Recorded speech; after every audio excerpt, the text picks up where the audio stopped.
Je veux en fait vous aider à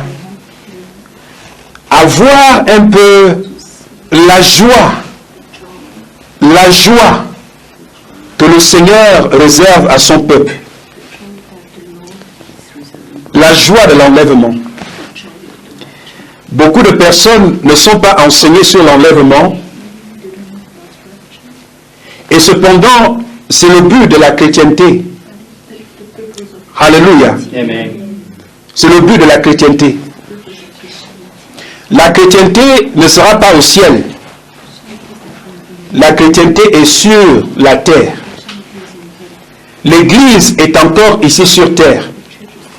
Alléluia. Amen. Et le but que l'Église a en ce moment, qui est la première phase de l'objectif que Jésus a donné à son Église, c'est l'enlèvement. Alléluia. C'est l'enlèvement. Et ça, c'est quelque chose que j'aimerais que tous les chrétiens arrivent à comprendre. La chrétienté n'a pas pour but de chasser les démons tous les jours. Alléluia. La chrétienté n'a pas pour but de s'amasser les richesses de ce monde. Non. La chrétienté a pour but la nouvelle terre que le Seigneur a promis dans le livre d'Apocalypse, le chapitre 21, le verset 1. La Bible dit, et Dieu fera un nouveau monde et un nouveau ciel. Il va en fait nous donner un nouveau monde, un monde de paix, un monde de joie, un monde dans lequel il n'y a point de maladie, un monde dans lequel il n'y a point de souffrance, un monde dans lequel on n'a pas besoin d'avoir la sueur afin de manger, afin d'avoir toutes les bonnes choses que Dieu a réservées pour son peuple. Voici le but de la chrétienté. Voici la raison pour laquelle les disciples et les apôtres ont accepté de mourir que de renier le Seigneur Jésus-Christ. Ils avaient devant eux le nouveau monde et le nouveau ciel que Jésus a promis. Alléluia. C'est pourquoi, en fait, à chaque fois qu'il s'adressait au peuple de Dieu, il leur disait toujours, gardez la foi, gardez la foi, gardez la foi, car la gloire à venir est bien plus que les souffrances que nous recevons aujourd'hui. Alléluia. Soyez donc forts, soyez encouragés. Alléluia. Pendant que nous sommes en train de ressentir le feu que nous ressentons dans le monde en ce moment, à travers les systèmes des gouvernements, les systèmes économiques, les systèmes en fait qui sont en train de terroriser le monde en ce moment, soyez dans la joie. Alléluia. Soyez dans la joie. Alléluia. Alors, j'aimerais en fait vous parler d'un aspect. Il y a plusieurs aspects lorsque nous parlons de la joie de l'enlèvement. J'aimerais me focaliser sur un aspect très important. Cet aspect, c'est le jour du Seigneur. Alléluia. Le jour du Seigneur. En ce moment, c'est le jour du diable. C'est le jour, en fait, de Satan. C'est lui qui gouverne ce monde. C'est pourquoi, en fait, pour que vous ayez accès au trésor, à l'or et à l'argent, vous avez besoin de souffrir. Alléluia. Mais vous savez, le jour du Seigneur est proche. Alléluia. Son jour est proche. Son jour est proche. Son jour est proche. Alléluia. Amen. La première chose que j'aimerais en fait attirer, la chose sur laquelle j'aimerais attirer votre attention, c'est en ce qui concerne le jour du Seigneur. Beaucoup sont encore dans la confusion en ce qui concerne le jour du Seigneur. À cause de ce que le Seigneur avait dit un jour en s'adressant aux Juifs, il leur dit que nul ne connaît le jour, ni l'heure. Ça, c'est ce qu'il dit en fait aux Juifs. Alléluia. Et aujourd'hui, nous avons l'impression que le Seigneur a dit que les chrétiens, son Église, ne connaîtra pas la période de son avènement. Alléluia. En ce moment, la Bible nous montre qu'il y a deux types de jours. La Bible parle de deux types de jours. Il y a un jour qui se réfère en fait à une période. Alléluia. Une période. Et il y a un jour qui se réfère en fait à un instant. Lorsque Jésus en fait s'adresse aux Juifs, il leur parle dans le contexte de l'instant où le Seigneur doit apparaître au monde. C'est pourquoi il dit que nul ne connaît le jour, nul ne connaît l'heure. Alléluia. Le jour ou l'heure. Mais ce que j'aimerais en fait vous montrer aujourd'hui, il s'agit en fait du jour du Seigneur. Ça veut dire la période du Seigneur. Parce que la Bible dit qu'un jour est comme 1000 ans. Alléluia. Amen. Et 1000 ans comme un jour. Il n'a pas dit qu'un jour est 1000 ans. Il y a une différence. Alléluia. Amen. Il a dit un jour est comme 1000 ans. Pour le Seigneur. Il a dit pour Dieu, un jour est comme 1000 ans. Et 1000 ans comme un jour. Alléluia. C'est pour vous aider à comprendre que la période du Seigneur est proche. Alléluia. Allons-y dans le livre de 1 Thessaloniciens. 1 Thessaloniciens. Alléluia. Amen. 1 Thessaloniciens chapitre 5. Et j'aimerais lire le verset 1. Alléluia. Oh, gloire. Ça, c'est Paul. Alléluia. Ça, c'est Paul. Avant de lire ce verset, ayez en tête que lorsque Jésus s'adresse aux Juifs, il ne s'adresse pas à l'Église. Il s'adresse aux gens de l'Ancien Testament. L'Église n'existait pas encore. Alléluia. Personne n'était encore né de nouveau. Le Saint-Esprit de Dieu n'était pas encore descendu. Donc, il s'adressait aux Juifs de l'Ancienne Alliance. En d'autres termes, Jésus s'adressait aux hommes de ce monde. Alléluia. Très important. Très important. En d'autres termes, Jésus, en fait, voulait que les hommes de ce monde, que les hommes de ce monde, que les Juifs inconvertis, en fait, puissent réaliser qu'il était important pour eux de se convertir. De se convertir. Et de savoir que, en fait, s'ils restent hors de Christ, il se peut qu'ils ratent la venue de Jésus. Alléluia. Amen. Parce que lorsque un homme est hors de Christ, à cause du fait que la Bible dit que si quelqu'un est en Christ, et Christ est un lieu, c'est pourquoi la Bible dit en lui le mouvement et la vie. En d'autres termes, en lui je fonctionne, en lui je vis. Alléluia. Quoi que je fasse, où que j'aille, je marche en Christ. Je vis en Christ. Je fonctionne en Christ. Ma vie est en Christ. Alléluia. La Bible dit, en lui le mouvement et la vie. Donc, celui qui a Christ est en lui. Nous avons été baptisés en Christ. Alléluia. Ça, c'est ce que nous sommes. Donc, l'Église est en Christ. Mais les gens de cette époque n'étaient pas en Christ. C'est pourquoi Jésus leur dit que aucun d'entre vous ne connaît le jour ni la nuit. Alléluia. Gloire. Gloire. Gloire. Alléluia. Oh, ça c'est merveilleux. 1 Thessaloniciens chapitre 5. Laissez-moi lire à partir du verset 1. La Bible dit, pour ce qui est des temps et des moments, est-ce que vous voyez? Les temps et les moments.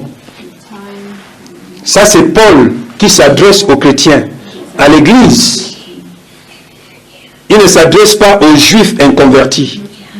Il ne s'adresse pas aux gens de ce monde qui n'ont pas Dieu en eux, en qui le Saint-Esprit n'agit pas. Là, il s'adresse à nous, à ceux qui croient en Jésus-Christ, ceux qui ont reçu l'Esprit Saint, et ceux qui attendent l'avènement de Jésus-Christ. Paul s'adresse à eux. Écoutez ce qu'il leur dit. Il dit, pour ce qui concerne les temps et des moments, vous n'avez pas besoin, frères, qu'on vous en écrive. Alléluia. Amen. Vous n'avez pas besoin qu'on vous en écrive. Pourquoi? Parce qu'à l'époque, en fait, les livres du Nouveau Testament que nous avons aujourd'hui, ce sont des lettres que les apôtres écrivaient et envoyaient aux croyants en Jésus-Christ de leur époque. Donc la parole de Dieu, la prédication de l'évangile de Jésus-Christ leur avait été apportée par la cruche des lettres. C'était la technologie de l'époque. Alléluia. Donc il s'adresse à l'Église, il leur dit, en ce qui concerne des temps et des moments, vous n'avez pas besoin qu'on vous envoie des lettres. En d'autres termes, vous n'avez pas besoin qu'on vous enseigne sur ces choses. Oh, gloire! Lorsque je lis ce verset, je suis plein de joie.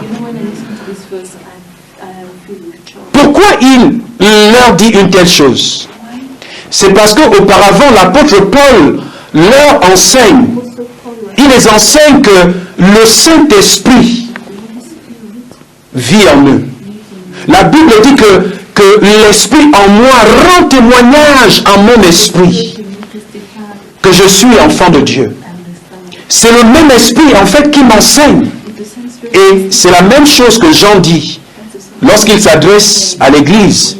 Il leur dit que vous avez une onction en vous. Et à cause de cette onction qui est en vous, vous n'avez pas besoin qu'on vous enseigne quoi que ce soit. Alléluia. Ça veut dire que le Saint-Esprit qui vit en vous est le pasteur dont vous avez besoin. Il vous enseigne, il vous fortifie, il vous édifie, il administre les dons de Dieu dans votre vie. D'où la communion personnelle que vous êtes censé avoir avec Dieu. Alléluia. Si vous n'avez pas cette relation avec Dieu, le Saint-Esprit qui est le pasteur que Dieu a envoyé pour prendre la place de Jésus-Christ dans votre vie, ne peut administrer les dons dans votre vie. Parce que vous êtes l'église du Seigneur. Vous êtes son église. Alléluia. Vous êtes son édifice. Il faut que Dieu fasse son œuvre de perfectionnement, son œuvre de justification, son œuvre de sainteté et de pureté en vous. Alléluia. Ça, c'est ce que vous êtes. C'est pourquoi Paul dit à l'Église ici que en ce qui concerne les temps et les moments, vous n'avez pas besoin qu'on vous en écrive, qu'on vous envoie des lettres. Alléluia. Le verset 2. La Bible dit, car vous savez bien vous-même que que le jour du Seigneur viendra comme un voleur dans la nuit. Alléluia. Bon, il y en a qui sont en train de dire, mais c'est exactement ce qu'il dit. Non, relax, calmez-vous. Alléluia. Écoutez, laissez-moi relire à partir du verset 1 pour comprendre le contexte dans lequel l'apôtre Paul le dit lorsqu'il s'adresse à l'église. Alléluia. Il dit, pour ce qui est des temps et des moments, vous n'avez pas besoin, frères, qu'on vous en écrive. Car vous savez bien vous-même que le jour du Seigneur viendra comme un voleur dans la nuit. Quand les hommes diront, est-ce que vous voyez, là il s'adresse non pas à l'église, mais au monde. Alléluia. Donc la référence de l'ignorance des temps et des moments ici, le jour ou la nuit, il dit, car vous savez vous-même que le jour du Seigneur viendra comme un voleur. Il fait référence au monde. C'est pourquoi il dit, quand les hommes diront paix et sûreté, alors une ruine soudaine les surprendra. Est-ce que vous voyez? Les surprendra. Donc il parle du monde. Il dit, au moment où ils pensent qu'ils ont enfin atteint ce degré de paix et de sûreté, une destruction soudaine viendra. Oh, alléluia. Waouh. Waouh. Waouh.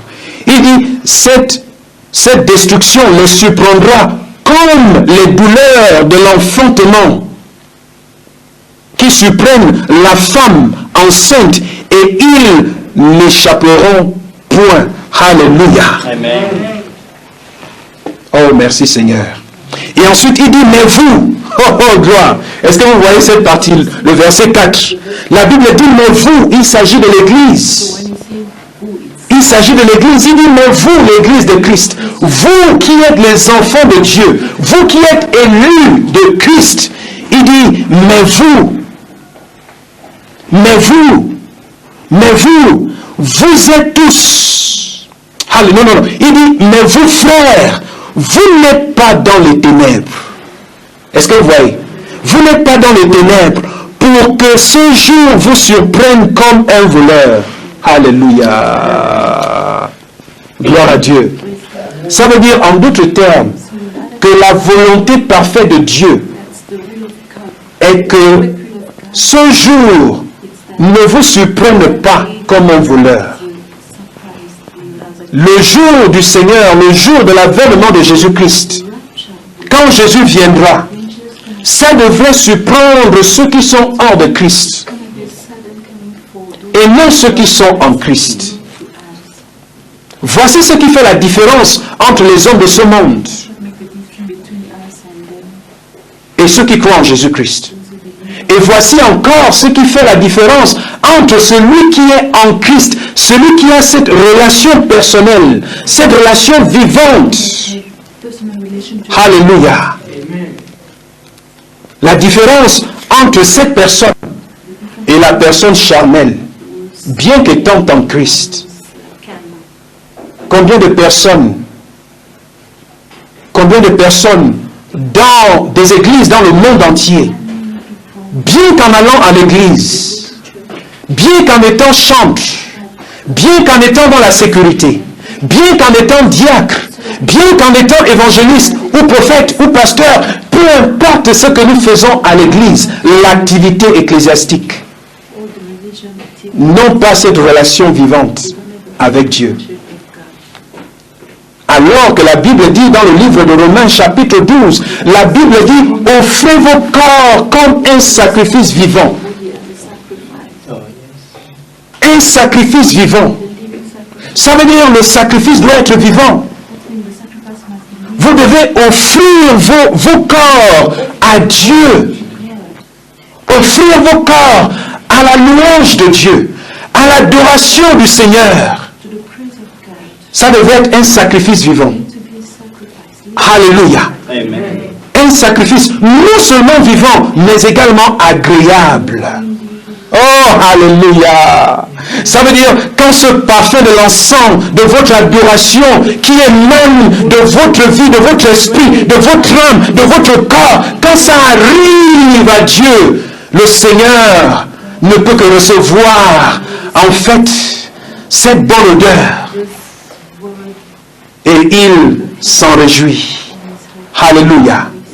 Mais ce que je suis en train de vous montrer ici, c'est que le jour du Seigneur ne devrait pas, en fait, ne devrait pas vous surprendre comme un voleur. Voici la volonté de Dieu. Alléluia. Pourquoi ça ne devrait pas nous surprendre comme un voleur? Parce que nous avons le Saint-Esprit en nous. Alléluia. C'est cet esprit-là qui me permet de connaître les temps et les moments. Je ne peux pas marcher dans la confusion. Je ne peux pas, en fait, marcher dans le noir, parce que ce monde est dans le noir. Moi, je suis dans la lumière, parce que la Bible dit que Dieu est dans la lumière. Dieu est lumière. Alors, moi qui suis en Christ, je suis dans la lumière. Alléluia. Je ne suis pas perdu. Oh, gloire, gloire, gloire. Gloire à Dieu. Alléluia. Waouh. Laissez-moi relire ce verset et ensuite nous allons évoluer. Le verset 4, la Bible dit, mais vous frères, vous n'êtes pas dans les ténèbres pour que ce jour vous surprenne comme un voleur. Vous êtes tous des enfants de la lumière et des enfants du jour. Nous ne sommes point de la nuit ni des ténèbres. Vous voyez? Alléluia. Donc si vous êtes en Christ et que vous vivez cette vie en Christ, parce qu'il y a une différence entre être dans une église, entre s'identifier en tant que chrétien, parce que les religieux sont chrétiens. Le monde les reconnaît comme étant des chrétiens. En fait, le mot chrétien n'a pas été donné par Jésus. Et ça n'a non pas été donné par Dieu. Ça a été donné par les païens à cause de ce qu'ils pouvaient voir se manifester dans la vie de ceux-là qui suivaient Jésus. Dans le livre des Actes. Alléluia. Amen. En regardant l'amour qui émanait de leur vie, la manière dont ils, en fait, ils ne pouvaient que se dire, sûrement ces hommes sont chrétiens.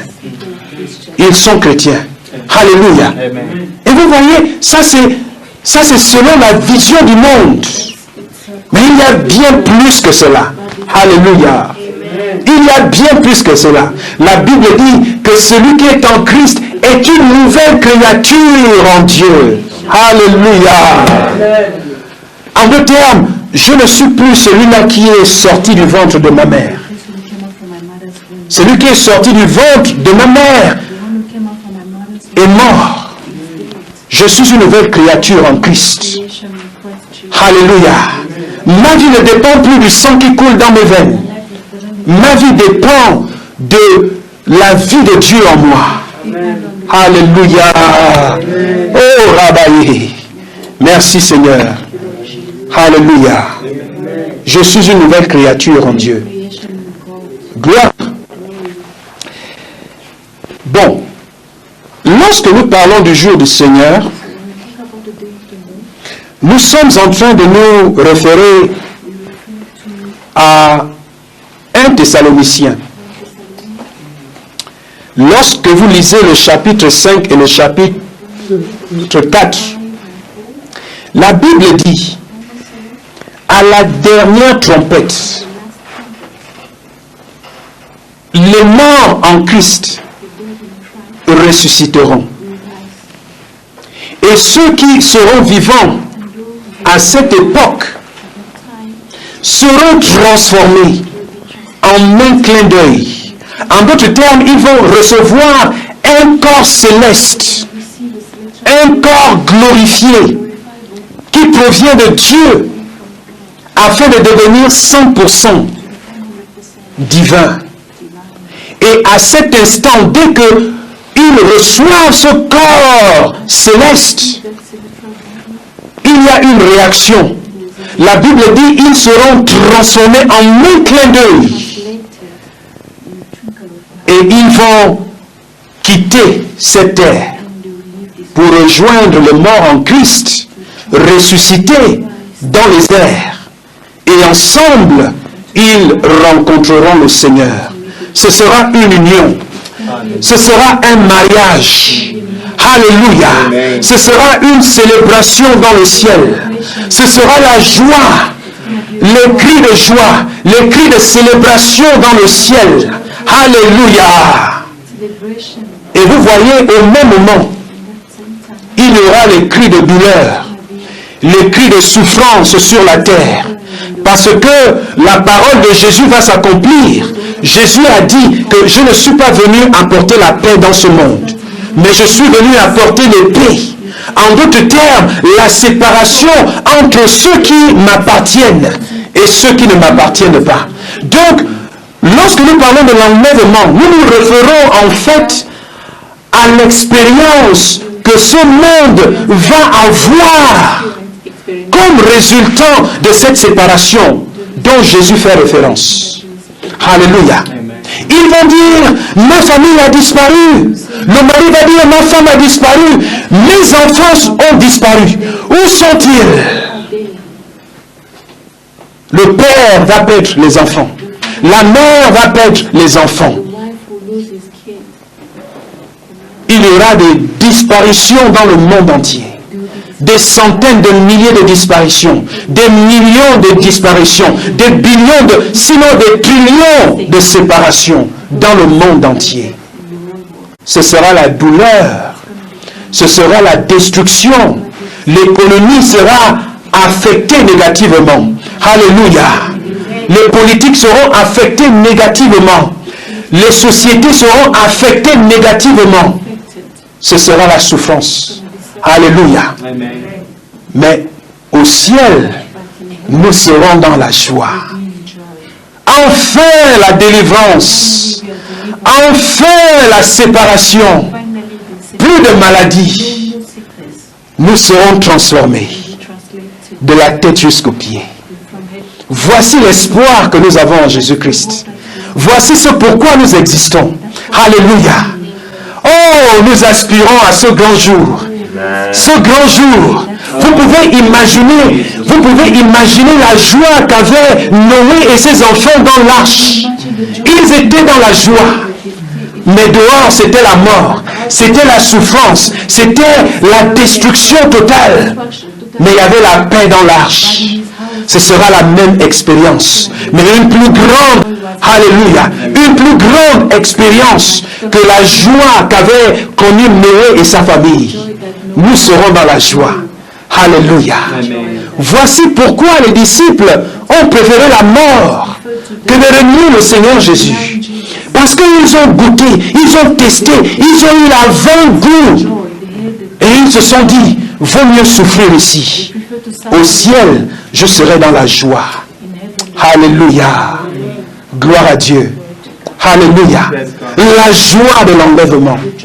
La satisfaction de l'enlèvement, l'avant-goût de l'enlèvement. Lorsque Dieu vous transporte dans l'avant-goût de la joie de ce jour, oh, alléluia, vous serez en fait dans l'impatience. Dans l'impatience. Gloire à Dieu. Alléluia. Alors que l'histoire du monde tire à sa fin, nous vivons des circonstances aussi pressantes que les gens se décident déjà de quel côté ils se tiennent. Avec Dieu ou avec les forces du mal représentées dans le livre de l'Apocalypse 13 à 18. Ces forces du mal ont incarné les puissances politiques, religieuses, technologiques et économiques qui gèrent toutes les ressources du monde pour assujettir et exécuter les désirs antichrist contre Dieu, son Christ et son Église sur terre. C'est alors la dernière heure avant d'être enlevés de cette terre. Tous ceux qui prouveront leur fidélité à Dieu en cultivant la foi salvatrice recevront le sceau du Dieu vivant. Installez alors MyZoé, votre messager angélique, téléchargeable sur Google Play Store, dans votre smartphone, tablette et ordinateur. À des moments, lorsque nous prenons des exemples dans le Nouveau Testament, parce que depuis le début Je ne fais que prendre des exemples dans le Nouveau Testament. Il y en a qui disent, oh ben c'est vous, c'est vous, c'est vous. Alléluia. Il y a un prophète, il n'est pas le seul à avoir expérimenté l'avant-goût de ce jour du Seigneur. Je veux que nous puissions regarder un peu ce qu'il a enseigné aux Juifs. Plusieurs décennies, plusieurs années avant que Jésus ne vienne, avant que l'Église ne naisse. Ce grand homme de Dieu a eu ce privilège d'avoir l'expérience de ce grand jour du Seigneur. Alléluia. J'aimerais nous y emmener. Allons-y dans le livre de Zacharie. Zacharie chapitre 14. Et j'aimerais que nous puissions un peu voir ce qu'il dit du jour du Seigneur. Alléluia. C'est pour vous montrer que tout ce que nous avons dans le Nouveau Testament est effectivement de Dieu. Alléluia. Amen. Les gens qui ne s'attendent pas, à la venue de Jésus-Christ, sont ceux-là qui rateront en fait la bénédiction éternelle de Dieu. Alléluia. Amen. Zacharie chapitre 14, je lis à partir du verset 1. Je vous ai dit au départ que lorsque Dieu est sur le point de faire quelque chose, le diable apporte toujours la distraction. C'est ce qui se passe en ce moment. Mais l'Église devrait en fait se réveiller pour se focaliser sur l'œuvre de Dieu, plutôt que de se focaliser sur la distraction qu'apporte le diable.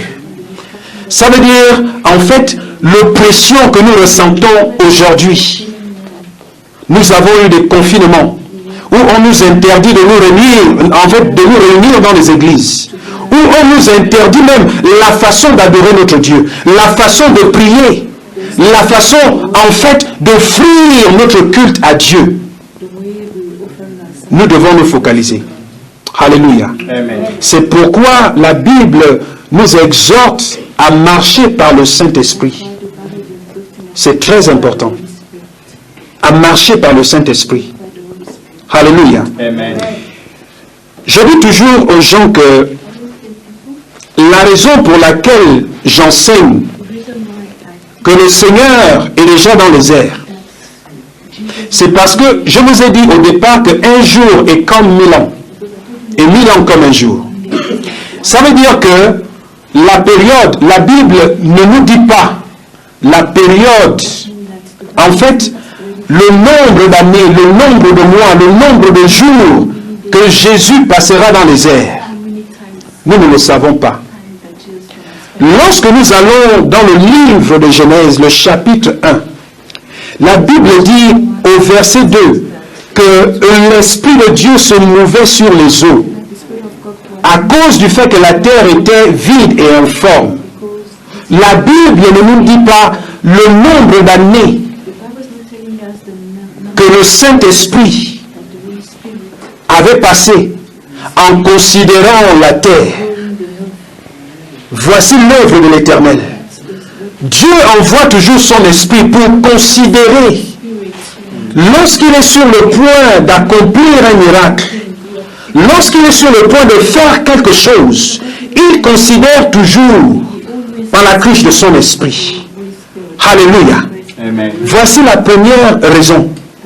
Alléluia. Ensuite, lorsque nous remontons un peu à Noé, nous voyons que Dieu avait fait la même chose. Il envoie son esprit pour considérer la terre. C'est pourquoi la Bible nous montre que Dieu se révèle à Noé pour lui dire, voici ce que je suis sur le point de faire. J'aimerais que tu construises l'arche afin que tous ceux qui vont t'écouter puissent y entrer. Parce que je suis sur le point de détruire toute espèce vivante. Alléluia. Et la Bible nous montre que Noé et sa famille, avec les animaux, furent épargnés de la destruction de la terre. Alléluia. Ça, c'est la seconde raison. C'est pour vous montrer que Dieu considère toujours avant qu'il n'agisse. Alléluia. La seconde est dans le livre d'Apocalypse. Alléluia. Où Dieu, en fait, donne à son ange de donner l'instruction aux anges à qui il avait été donné de détruire la terre, de détruire les arbres, de détruire en fait tout ce qui était sur la terre. La Bible dit que Dieu donna un signal à cet ange afin que l'ange instruise ces autres anges pour dire ne détruisez pas la terre, ne touchez pas les arbres, jusqu'à ce que nous ayons marqué du sceau de Dieu les élus de l'Éternel. Alléluia. Amen. Et donc, il fallait d'abord que Dieu finisse de marquer de son sceau tous ceux qui l'appartiennent. Et une fois que tout cela seront scellés de son sceau, ça veut dire la marque de Dieu, alors la destruction viendra. Et c'est ce qui se passe en ce moment. Beaucoup de chrétiens ne le savent pas. Beaucoup d'églises ne le savent pas. Le monde ne le sait pas. Dieu est en train de sceller son église. Il est en train de sceller tous ceux qui l'appartiennent. C'est pourquoi la Bible dit que à la dernière trompette, lorsque l'archange donnera le signal, le Seigneur Jésus va commencer son œuvre. Et cette œuvre, c'est la moisson finale. Cette moisson finale, c'est ce que la Bible appelle l'enlèvement. Alléluia. Oh, gloire. Gloire à Dieu. Ouh, qu'est-ce que j'ai dit? J'ai dit Zacharie, n'est-ce pas? Le chapitre 14. La Bible dit, voici le jour de l'Éternel arrive. Est-ce que vous avez vu? Là, Zacharie s'adresse en fait aux Juifs. Il s'adresse aux Juifs pour leur dire que il y a un avenir. Le Messie arrive. Vous devez vous attendre à le recevoir. Et comment le savoir? Il leur donne des signes. Il leur dit ce qui va arriver. Alléluia. Et il leur montre que voici les événements qui auront lieu à l'approche et pendant son jour. Ça veut dire la période du règne du Seigneur Jésus-Christ. Alléluia. Il dit, voici le jour de l'Éternel arrive et les dépouilles seront partagées au milieu de toi. Je rassemblerai toutes les nations pour qu'elles attaquent Jérusalem. La ville sera prise, les maisons seront pillées et les enfants et les femmes violées. Alléluia. J'aimerais qu'on s'arrête d'abord au verset 2. Lorsque la Bible dit « Je rassemblerai toutes les nations pour qu'elles attaquent Jérusalem », la Bible n'est pas en train de suggérer ici que Dieu va faire en sorte qu'on attaque Jérusalem. Il faut comprendre le langage spirituel. Alléluia. La Bible nous enseigne que tout est basé sur les principes. Alléluia. Les Juifs en Israël, à cette époque, ont déjà abandonné le Seigneur. Ils ont chuté. En chutant, ils ont ouvert une porte. Lorsque nous nous déconnectons de Dieu, qu'est-ce qui arrive? Nous nous exposons au diable. Alléluia. Et Dieu n'a pas de choix que de permettre. Alléluia. Dieu ne peut pas aller à l'encontre de ses principes. Alléluia. C'est pourquoi il dit, je permettrai. Parce qu'il ne peut pas aller à l'encontre de ses principes. Parce que le monde est basé sur les principes. Si nous aimons, Si nous aimons Dieu, nous l'attirerons à nous. Alléluia. Amen. Si nous ne l'aimons pas, si nous ne l'acceptons pas, nous nous écartons de lui. C'est un principe. Alléluia. C'est pourquoi le verset 2 dit, « Je rassemblerai toutes les nations pour qu'elles attaquent Jérusalem. » Et ensuite, il décrit maintenant ce qui va arriver. C'est ce que la Bible appelle la bataille d'Armageddon, où toutes les nations du monde, pensez à toutes les nations du monde, toutes les nations du monde vont se liguer contre Israël et attaqueront Israël. Alléluia. Amen. Ils attaqueront, ils vont en fait encercler Israël pour l'attaquer. Pensez à toutes ces armées, que ce soit au ciel, que ce soit sur la terre, que ce soit dans la mer. Ils vont attaquer Israël, effectivement. Ça va arriver. Ça, c'est un événement que le monde attend.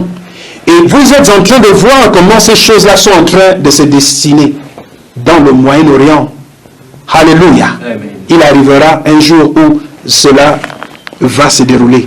La Bible dit, « Je rassemblerai toutes les nations pour qu'elles attaquent Jérusalem. La ville sera prise. Les maisons seront pillées et les femmes violées. » Alléluia. L'Éternel, lorsque nous lisons au verset 3, la Bible dit, « L'Éternel va paraître, il paraîtra, et il va combattre ces nations, comme il combat au jour de la bataille. » Alléluia. Amen. Wow. Ça veut dire que c'est vrai que Dieu va permettre, à cause du péché, alléluia, à cause du péché des Juifs, mais la Bible dit que Dieu va combattre et il va détruire toutes ces nations qui viendront pour attaquer Israël. Alléluia. J'aimerais que nous puissions monter au verset 5 du même chapitre 14, le verset 5. La Bible dit, est-ce que vous êtes prêts? La Bible dit, vous fuirez alors dans la vallée de mes montagnes, car la vallée des montagnes s'étendra jusqu'à Axel. Vous fuirez comme vous avez fui devant le tremblement de terre au temps d'Ozias, roi de Juda. Écoutez ça, la Bible dit, et l'Éternel mon Dieu viendra, et tous ses saints avec lui. Alléluia. Amen. Il s'agit de quels saints? Les anges? Non. La Bible parle des saints. Ça veut dire, Dieu viendra. Dieu c'est qui? C'est Jésus. Alléluia. Jésus viendra avec son église. Relisons ça. Oh, j'ai envie de sauter. Ah, ça c'est la bonne nouvelle. La Bible dit, et l'Éternel mon Dieu viendra. Ça c'est Ézéchiel qui parle. Il est en train de dévoiler les secrets à venir. Il dit, oh, Seigneur, il dit, et l'Éternel mon Dieu viendra et tous ses saints avec lui. Alléluia. Amen. Voici la bonne nouvelle. Voici la bonne nouvelle. Tous ces saints. Tous ces saints. La Bible dit, vous êtes des saints. Lorsque vous lisez en fait les évangiles s'adressent aux chrétiens. Il dit aux saints d'Israël, aux saints d'Éphèse, aux saints en fait de toutes les villes où se trouvaient les églises. Je suis un saint. Alléluia. Amen. Je ne suis pas en train de parler des autres qui prient Saint Pierre, Sainte Marie, Saint Joseph. Non. Non, non, non, non, non, non. Il ne s'agit pas de ça. La Bible appelle saints ceux-là qui sont nés en Jésus-Christ. L'église de Jésus-Christ. Alléluia. Amen. Donc si tu es en Christ, tu es le saint de l'Éternel. Et la Bible dit que Jésus doit revenir avec son église. Gloire à Dieu. Alléluia. Je ne sais pas comment vous recevez ce message, mais voici les événements qui vont se dérouler après l'enlèvement. La Bible dit que nous devons revenir juger ce monde. Je vous ai dit que nous irons au ciel. Pas pour toujours. Nous devons revenir sur cette terre. Ça veut dire que nous retrouverons ces mêmes pays. Nous allons revenir. Mais quand nous reviendrons dans nos corps célestes. Nous ne serons pas ordinaires comme nous sommes en ce moment. Nous serons aussi puissants que les anges de l'Éternel. Alléluia. Nous reviendrons dans la gloire pour gouverner ce monde. Voici en fait la seconde phase de l'œuvre du ministère de Jésus. Alléluia. Jésus doit satisfaire son Église afin en fait d'exprimer l'amour de Dieu dans le cœur, leur donner une seconde chance pour leur dire voici les bonnes choses que vous aurez si vous suivez l'Éternel. Voici le but. Alléluia.